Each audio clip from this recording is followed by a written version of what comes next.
ಅಬ್ಬಬ್ಬಬ್ಬಾ! ಎಷ್ಟು ಚಂದ ಡೆಕೋರೇಷನ್ ಎಲ್ಲ ಮಾಡ್ಸ್ಯಾರ. ನಮ್ಮ ಅಕ್ಕ ಎಷ್ಟು ಚಲೋ ಕಾಣತ್ತಾರ. ನಾ ಬರಲಿಲ್ಲ ಅಂತ ಹೇಳಿದ್ರೆ ಇದೆಲ್ಲ ನೋಡಾಕ ಸಿಗ್ತಿದ್ದಿಲ್ಲ ನಂಗೆ.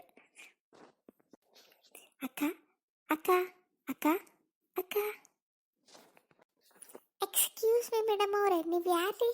ಯಾರಂತೇಳಿ ಗೊತ್ತಾಗ್ಲಿಲ್ರಿ. ನಾನು ಅವ್ರ ತಂಗಿ ರೀ.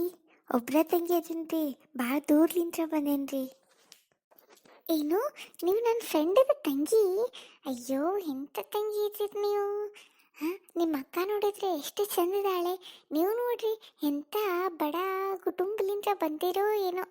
ಆ ಸಾರಿ ನೋಡ್ರಿ, ಆ ಮುಖದ ಮ್ಯಾಗ ಕಳೆ ನೋಡ್ರಿ. ಅಯ್ಯೋ, ನೀವು ನನ್ನ ಫ್ರೆಂಡದ ತಂಗಿ ಆಗಕ್ಕೆ ಸಾಧ್ಯನೇ ಇಲ್ಲ. ತಡಿ, ನನ್ನ ಫ್ರೆಂಡಿಗೆ ಮಾತಾಡ್ಬಿಡ್ತೀನಿ ನಾನು. ಲಕ್ಷ್ಮಿ, ಯಾರೋ ಒಬ್ಬಾಕಿ ಭಿಕ್ಷೆ ಬೇಡಕ್ಕಂತೇಳಿ ಬಂದಾಳ. ಆಕಿನ್ನ ಸಾರಿ ನೋಡಿದ್ರೆ ಚಲೋ ಇಲ್ವಾ?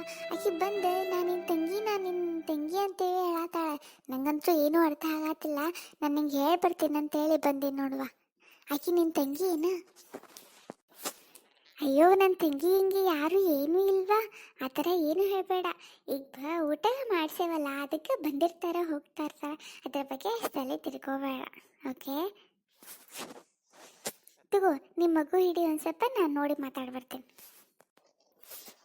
ನಾನು ನಿಂಗೆ ಎಷ್ಟೇ ಹೇಳಿನಿ ಎಲ್ಲರ ಮುಂದೆ ನಾನು ನಿನ್ನ ತಂಗಿ ಅಂತ ಹೇಳ್ಬೇಡ ಅಂತೇಳಿ, ಅಂದ್ರೂ ನೀ ನನ್ನ ಮಾತು ಕೇಳಲ್ಲಲ್ಲ. ಅಯ್ಯೋ ಅಕ್ಕ, ಆ ಥರ ಎಲ್ಲ ಹೇಳಕ್ಕೆ ಹೋಗಬೇಡಿ. ನಂಗೆ ನೀನು ಒಬ್ಬಾಕಿ ಅದಿ ಫ್ಯಾಮಿಲಿ ಅಂತೇಳಿ ನೀನು ಈ ಥರ ಮಾಡಿಬಿಟ್ಟಂದ್ರೆ ನಾನು ಎಲ್ಲಿ ಹೋಗ್ಲಿ? ನೀವತ್ತು ಕರೆದಿಲ್ಲ ಅಂತ ಹೇಳಿದ್ರು ನೀನು ಫಂಕ್ಷನ್ ಮಾಡಿ ಅಂತೇಳಿ ನಿಂಗೆ ಗಂಡು ಮಗು ಆಗೈತೆ ಅಂತೇಳಿ ಭಾಳ ದೂರಲಿಂದ ನಡ್ಕೊತ ಬಂದೀನಿ. ಆ ಥರ ಮಾತಾಡಬೇಡಿ ಅಕ್ಕ. ನೋಡು, ನಾನು ನಿಂಗೆ ಏನೇನು ತಂದೀನಂತ ಹೇಳಿ ನೋಡ. ನಾನು ನಿಂಗೆ ಈ ಫಂಕ್ಷನಿಗೆ ಕರೆದಿಲ್ಲ ಅಂತ ಹೇಳಿದ್ರೆ ನೀ ತಿಳ್ಕೊಬೇಕು. ನಂದು ಫ್ರೆಂಡ್ಸ್ ಎಲ್ಲ ಬಂದಿರ್ತಾರೆ, ಮನೆಯೊಳಗೆ ರಿಲೇಷನ್ ಎಲ್ಲ ಇರ್ತಾರೆ. ನಿನ್ನಂಥ ತಂಗಿ ಅದಾಳ ಅಂಥೇಳಿ ನಂಗೆ ಗೊತ್ತಾದ್ರೆ ನನ್ನ ಮರ್ಯಾದೆ ಏನಾಗಬಾರ್ದು? ಹಾಂ, ನಾನು ನಿಂಗೆ ಎಷ್ಟೇ ಹೇಳಿಲ್ಲ ನಂಗೆ ಅಕ್ಕ ಅಂತೇಳಿ ಹೇಳಕ್ಕೆ ಹೋಗ್ಬೇಡ ಅಂತೇಳಿ. ಸುಮ್ಮನೆ ಬಂದಿ ಅಂದ್ರೂ ಒಂದು ಮೂಲೆಯೊಳಗೆ ಕುತ್ಕೋಬೇಕು, ಫಂಕ್ಷನ್ ನೋಡಬೇಕು, ಊಟ ಮಾಡಬೇಕು, ಹೋಗ್ತಾ ಇರ್ಬೇಕು. ನೀ ಇಲ್ಲಿ ಬಂದು ನನ್ನ ಅಕ್ಕ ಅಂತೇಳಿ ಹೇಳ್ತಾ ಇದ್ದರೆ ನನ್ನ ಮರ್ಯಾದೆ ಕೆಡಲ್ಲ. ಅಪ್ಪ ಅಮ್ಮ ತೀರ್ಕೊಂಡ್ಮ್ಯಾಗ ನೀ ಒಬ್ಬಾಕಿ ಅದಿ ಅಂತ ಹೇಳಿ ತಿಳ್ಕೊಂಡ ನಾ ಎಷ್ಟು ಆಸೆ ಮಾಡಿದ್ದೆ ನಿನ್ನ ಮ್ಯಾಗ. ಆದರೆ ನೀನು ಹಿಂಗೆ ಮಾಡತ್ತೀಯಲ್ಲ. ನೋಡ, ಅದು ನಾವು ಸಣ್ಣವರಿದ್ದಾಗ ಮಾತು ಬೇರೆನೇ ಇತ್ತು. ಒಂದೇ ಮನೆಯೊಳಗೆ ಇರ್ತಿದ್ವಿ, ಮಾಡ್ತಿದ್ವಿ, ತಿಂತಿದ್ವಿ. ಆದರೆ ಈಗ ಹಂಗಿಲ್ಲ. ನಿಂಗೆ ಯಾವುದೋ ಒಂದು ಹಳೆ ಮನೆಗೆ ಕೊಟ್ಟಾರೆ, ನನಗೆ ಶ್ರೀಮಂತ ಮನೆಯೊಳಗೆ ಕೊಟ್ಟಾರೆ. ನೀ ಹೆಂಗಿರ್ಬೇಕು ಹಂಗೆ ಇರ್ಬೇಕು, ನಾ ಹೆಂಗಿರ್ಬೇಕು ಹಂಗೆ ಇರ್ಬೇಕು. ನಾ ಬಂದು ನಿಮ್ಮ ಮನೆಯೊಳಗೆ ಕೂಡಕ್ಕೆ ಬರಲ್ಲ. ಹಂಗೆ ನಾನು ಹಿಂಗೆ ಕಟ್ಟಿಲ್ಲ ಅಂದ್ರೆ ನೀ ತಿಳ್ಕೊಬೇಕು, ನೀ ಬರಬಾರ್ದಂತೇಳಿ. ನೋಡಿ, ಇನ್ಮ್ಯಾಗಿಂತ ನೀ ಯಾರೋ ನಾ ಯಾರೋ. ಈಗ ಬಂದಿಲ್ಲ, ಒಂದು ಮೂಲೆಯೊಳಗೆ ಕುತ್ಕೋ ಊಟ ಮಾಡ ಹೋಗಷ್ಟ.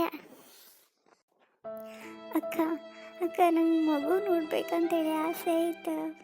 ಮಗುವಿನ ಮುಖ ತೋರಿಸಿ ನಾ ಹೋಗ್ಬಿಡ್ತೀನಿ. ನಂಗೆ ಊಟ ಗೀಟ ಏನು ಬೇಡ ಅಕ್ಕ. ಮಗು ನೋಡ್ಬೇಕೆ? ನೀನು ಹಿಡ್ದಿಲ್ವಾ? ನನ್ನ ಮಗುಗೆ ನಜರಾಗ್ಬಿಡ್ತೈತಿ. ನಾನು ನಿನ್ನ ಕೈ ಒಳಗೆ ಕೊಡಲ್ಲ, ಏನು ಕೊಡಲ್ಲ. ಹೋಗ್ನಿ, ಹಂಗೆ ಹೋಗ್ನಿ, ನಾನು ಕೊಡಲ್ಲ ನೋಡು. ಇಲ್ಲಿ ಕಂಡವ್ರ ಮುಂದೆ ನಾನು ನಿನ್ನ ಅಕ್ಕ ಅಂತೇಳಿ ಹೇಳಾಕೋಬೇಡ. ಹೋಗಿ ಯಾವುದಾದ್ರೂ ಒಂದು ಮೂಲೆ ಕುತ್ಕೋ. ನಾ ಹೋಗ್ತೀನಿ, ನನ್ನ ಕೆಲಸ ಐತಿ. ಅಯ್ಯೋ ದೇವ್ರಿ, ಎಂಥ ಕೆಲಸ ಮಾಡಿಬಿಟ್ಟೆ. ನಮ್ಮ ಅತ್ತೆಯವ್ರು ನಂಗೆ ಹೇಳಿದ್ರ, ನೋಡುವ ಕರಿಲಾರ್ದಕ್ಕೆ ಎಲ್ಲ ಹೋಗ್ಬಾರ್ದು, ಗಂಡನ ಮನೆಯೊಳಗತಿ. ಮೊದಲು ಒಂದ್ಸಲ ಪಾರ್ವತಿ ದೇವಿ ಕರಿಲಾರ್ದ ಹಂಗೆ ಹೋಗಿದ್ದಕ್ಕೆ ಭಾಳ ದೊಡ್ಡ ಅನಾಹುತ ಆತ. ನಾ ಯಾವ ಮುಖ ತೊಗೊಂಡು ನಮ್ಮ ಅತ್ತೆಯವ್ರ ಮನೆಗೆ ಹೋಗಲಿ? ಏನಂತ ಹೇಳಿ ನಮ್ಮ ಅಕ್ಕ ಎಷ್ಟು ಮರ್ಯಾದೆ ಕೊಟ್ಲಂತೇಳಿ ಹೇಳಿ. ತಂದೆ ತಾಯಿ ಇಲ್ಲ ಅಂದ್ರೂ ನಮ್ಮ ಅಕ್ಕನ ಎಲ್ಲ ಅಂಥೇಳಿ ನಂಬಿ ಬಂದಿದ್ದಕ್ಕೆ ನಾನು ಮಗು ಮುಖ ಕೂಡ ನೋಡೋಕೆ ಕೊಟ್ಟಿಲ್ಲ. ಏನ್ವಾ ದೇವ್ರಿ, ಹಿಂಗೆ ಆಗಬಾರ್ದಿತ್ತಪ್ಪ ನನ್ನ ಜೋಡಿ. ಇರಲಿ, ನಮ್ಮ ಅಕ್ಕನ ಸಂಬಂಧ ಇಲ್ಲ ಅಂತ ಹೇಳಿದ್ರೆ ನನ್ನ ಮಗು ಸಂಬಂಧ ನಾನು ಇಲ್ಲಿ ಕುತ್ಕೊಂಡು ಫಂಕ್ಷನ್ ಎಲ್ಲ ಮುಗಿಸಿನ ಮನೆಗೆ ಹೋಗ್ತೀನಿ. ಅತ್ತಿರ ಮುಂದೆ ಏನೂ ಹೇಳಲ್ಲ. ಲಕ್ಷ್ಮಿ, ಮಗುಗೆ ತೊಟ್ಲೊಳಗೆ ಮಲಗಿಸ, ಅದಕ್ಕೆ ಹೆಸರಿಟ್ಟ ಆಮೇಲೆ ಎಲ್ಲ ಊಟ ಮಾಡೋಕೆ ಹೋಗ್ತಾರಂತ. ಆಯ್ತು ರೀ.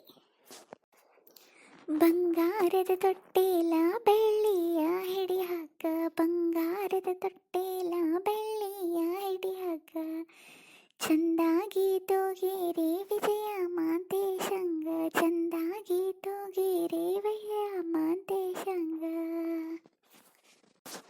ಜೋ ಜೋ ಪರಡಿ ಪಾಯಸ ಮಾಡಿ ಬಟಲಾಗ ಹಾಕ್ಕೊಂಡು ಪರಡಿ ಪಾಯಸ ಮಾಡಿ ಬಟಲಾಗ ಹಾಕ್ಕೊಂಡು ತುತ್ತ ಮಾಡಿ ಉಣಿಸಿದರ ಹಠ ಮಾಡಿ ಅಳತಾನ ತುತ್ತ ಮಾಡಿ ಉಣಿಸಿದರ ಹಠ ಮಾಡಿ ಅಳತಾನ ಜೋ ಜೋ